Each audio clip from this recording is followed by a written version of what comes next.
Il y a 7 ans, j'avais un mode de vie assez conventionnel. J'habitais en appartement en ville, j'avais un emploi de graphiste à temps plein en CDI pour une multinationale. J'utilisais la voiture tous les jours pour aller travailler. Je mangeais de la viande et du poisson plusieurs fois par semaine et je faisais mes courses en supermarché. Bref, j'avais un mode de vie un peu comme monsieur et madame tout le monde. Déjà, ce qu'il faut savoir, c'est que j'ai toujours été sensibilisé à l'écologie. Et à cette époque, je constatais que mon mode de vie manquait de cohérence par rapport à mes aspirations. Par exemple, je trouvais incohérent d'utiliser une voiture pour ne déplacer que moi. Je trouvais aussi incohérent de dépenser 35 heures de mon temps par semaine pour le surconsumérisme alors que moi-même je ne le prône pas au quotidien.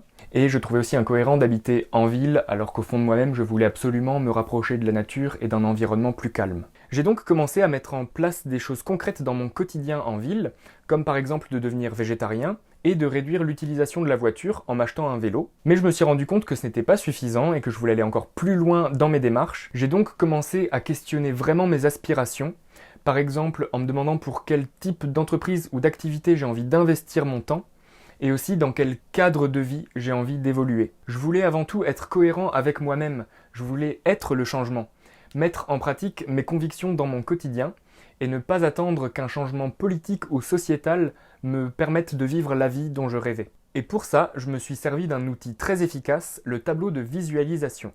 Le principe d'un tableau de visualisation, c'est de trouver une image qui correspond soit à un rêve ou à un projet que vous avez, et de l'afficher sur un tableau bien en évidence dans votre maison. L'idée est de pouvoir voir très souvent ces images dans la journée pour les amener souvent à votre pensée, à votre conscience. Et ça va permettre ensuite, dans le quotidien, de pouvoir capter tous les petits signes qui vont permettre d'avancer vers ce rêve ou ce projet.